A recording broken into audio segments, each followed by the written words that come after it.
May I come in the room sir? কে? আসুন দেখি। Sir please, I am sit down in the chair. আপনি এইসব কি ভুলভাল বলছেন? স্যার আই এম নট ভুলভাল booking, I am spoking in English for you. এই থাক থাক, আপনাকে আর ইংরেজি কথা বলতে হবে না, যা বলার বাংলা বলুন। ঠিক আছে স্যার, তাহলে এবার বসবো? হ্যাঁ হ্যাঁ, বসুন। Very very thank you sir. Thank you এটা আবার কি? মানে স্যার থ্যাংক ইউ। তো আপনার ব্যাপারে কিছু বলেন তো, মানে আপনার একটা ডাকশন দেন তো। স্যার আমার নাম লাল্লু, আমার বাবার নাম কালু, আমার বাবার বউয়ের নাম কবিতা, আমার বাবার বউয়ের মার নাম মনে, আমার মানের নাম ললিতা। এই থাম থাম, এইসব হচ্ছে কি? কেন স্যার? আমার ব্যাপারে একটা ডাকশন দিচ্ছি। এই বাদল, তোর ব্যাপারে ইন্ট্রোডাকশন দিতে দিতে বাবা মা নানি কোথা থেকে চলে এলো? আপনি কি বলছেন স্যার?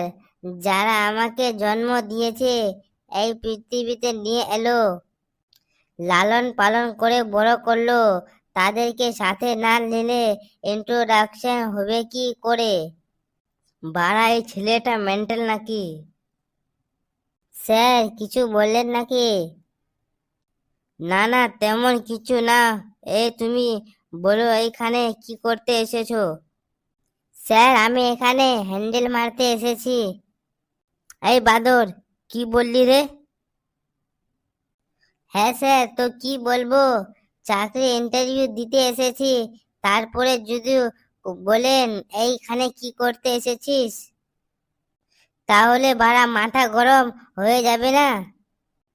তো বাবা, তুমি কোথায় থেকে এসেছো সেটা তো আপনি বলেননি। স্যার আমি মুখ ফুলিয়ে বড় করে বলতে পারি, আমি ওয়েস্ট বেঙ্গল মানে পশ্চিমবঙ্গ থেকে এসেছি। পশ্চিমবঙ্গ বাংলা মানে মাননীয় মমতা বন্দ্যোপাধ্যায় রাজ্য থেকে এসেছেন। দেখলেন স্যার, তাহলে আপনি একেবারে চিনে ফেলেছেন।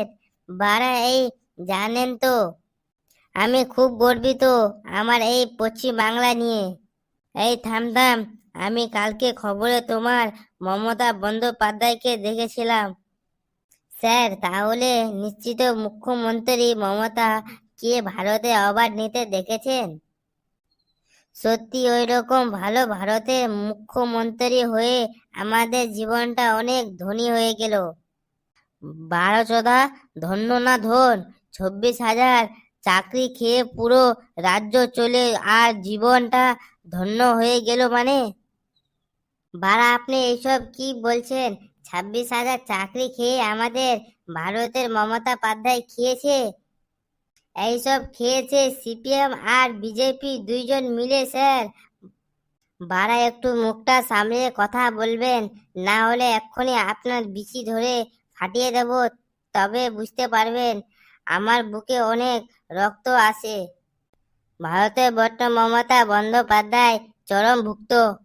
হ্যাঁ রে, মমতা বন্দ্যোপাধ্যায় রাজ্যের যত উন্নয়ন তোরা অত গর্বিত। বাড়া কি উন্নয়ন করেনি বলুন? ধরো ও আজকে যদি বিয়ে করি নি, তাহলে কাল থেকে আমার বউ মাসে মাসে 1,000 টাকা করে লক্ষ্মী ভান্ডার পাবে। মেয়েরা পাচ্ছে কন্যাশ্রী, ছেলেরা পাচ্ছে যজ্ঞশ্রী।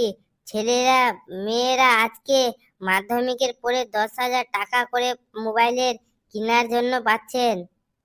মানে লওড়া যতগুলো দাও, তোমাদেরকে কোনোদিন জান ভরবে না। এই হারামজাদা, চাকরি কথায় দিচ্ছে, গেহু কথায় হচ্ছে, শিল্প কথায় হচ্ছে? আপনি কি বললেছেন? পশ্চিম বাংলায় শিল্প হয়নি? আরে পশ্চিম বাংলার মতো বড় শিল্প কিন্তু ভারত বর্ষ পুরো পৃথিবীর দুটো হয়নি। আরে সর্বনাশ, পশ্চিম বাংলায় এত বড় শিল্প হয়ে গেছে, এই তো আমাকে জানা ছিল না। এই বাড়া জানবে কি করে? ভালো জিনিস কখনো চোখে পড়ে? তা বাবা, পশ্চিম বাংলায় কি শিল্প তৈরি হয়েছে এবার বলো তো। কেন স্যার, পশ্চিম বাংলায় আমাদের ভারত রত্ন মাননীয় মুখ্যমন্ত্রী আমাদের সবাই ভবিষ্যতে দিকে তাকিয়ে বিশাল একটা চপ শিল্প গড়ে তুলেছে। চপ শিল্প? এটা আবার কি শিল্প? ওহো বাবা, এটা তো আমাদের ভবিষ্যৎ শিল্প। স্যার দেখবেন কয়েক বছর পর কেউ পড়াশোনা করে মাস্টার হতে চাইবে না, ইঞ্জিনিয়ার হতে চাইবে না, ডক্টর হতে চাইবে না, মন্ত্রীও হতে চাইবে না। তাহলে সব কি হতে চাইবে না? কেন স্যার, সবাই চপ ভাজবে। এই হারাম দাদা, একটা শিক্ষিত স্টুডেন্ট হয়ে চাপ ভাজবে? কেন স্যার, চপ ভাজবে না কেন? বাড়া 2 টাকার তেল আর 1 টাকার বেসন কিনে তার ভিতরে একটু তরকারি ভরে পেক করে তেলে ছাড়ে দিলে সেটা 6 টাকার বিক্রি হবে। এই হারাম দাদা, তুই চপ না ভাজে এইখানে চাকরি ইন্টারভিউ দিতে এসেছিস? বাড়া, আপনার মাথায় ঘি বলে কিছু আছে নাকি? লড়া, সবাই যদি চপ ভাজে তাহলে চপ কিনবে কে? কোনো একজনকে কিনে খেতে হবে। আচ্ছা আমাকে একটা কথা বলো তো, তোমাদের মুখ্যমন্ত্রীর গু থেকে হাঁটুর নিচে থেকে হয় বাড়া, যা মনে গেছে তাই করছে তো। স্যার, আপনার কি লজ্জা লাগছে না একটা ভারতের অবমান ব্যাপারে এইভাবে কথা বলছেন? স্যার আপনি কি জানেন আমাদের মুখ্যমন্ত্রী কাজী নজরুল ইসলাম, কবি জসিমউদ্দিন, রবীন্দ্রনাথ ঠাকুর, ঈশ্বরচন্দ্র বিদ্যাসাগর এদের ক্ষেত্রে কত সুন্দর সুন্দর কবি লিখেছে। ও বাবা, তোদের মুখ্যমন্ত্রী কবিতাও লেখে? তাহলে একটু বল দেখি শুনি। তাহলে শুনুন স্যার, কবিতার নাম হাঁটতে হাঁটতে। হাঁটতে হাঁটতে, এটা কি কবিতার নাম? স্যার আসলে আমাদের মাননীয় মুখ্যমন্ত্রী কারো কপি পেস্ট করে লিখে না, যা লিখে পুরো ইউনিক লিখে। তাহলে ছোড়া তো, এবার বলছি কি শুনেন না স্যার? হ্যাঁ বলো তো শুনি। বিশ্বকবি মমতা বন্দ্যোপাধ্যায় লেখে, হাঁটতে হাঁটতে আমি যখন হাঁটি আমার মাথাও হাঁটে। হাঁটতে হাঁটতে মমতা বলে, হাঁটার হঠর মাথায় বিচ্ছিত পা চলে পা মতন। এই থামতাম, আর শোনাতে হবে না, অনেক হয়ে গেছে, অনেক হয়েছে। জানেন স্যার, এই কবিতায় লেখার জন্য আমাদের মাননীয় মুখ্যমন্ত্রী পদ বিপদ শুনে অ্যাওয়ার্ড পেয়েছে। তাহলে রে বাবা, অ্যাওয়ার্ড গুলো কে দিচ্ছে? কে আবার দিবে এই অ্যাওয়ার্ড গুলো? আমাদের মুখ্য মমতা বন্দ্যোপাধ্যায় নিজে কিনে আবার নিজে নেয়। ও, এখনই পর ব্যাপারটা বুঝলাম। এই ভারত পদ্ম বিবর্তন ওই মানুষটা আমাদের রাজ্যের জন্য, দেশের রামায়ণের জন্য এত কিছু করেছে ধারণার বাইরে, কিন্তু তবু আপনাদের মতো মানুষ আছে যা এখনো 26,000 চাকরি পিছনে পড়ে আছে। এই হারামজাদা, তোদের সরকার এইভাবে দলিত করেছে, তার জন্য কত দুঃখ সহ্য চাকরি চলে গেছে, সেটা কখনো ভেবে দেখেছিস? বাড়া, ঘুরে ফিরে আবার একই কথা লড়া। এইসব চাকরি কথা বাদ দেন তো।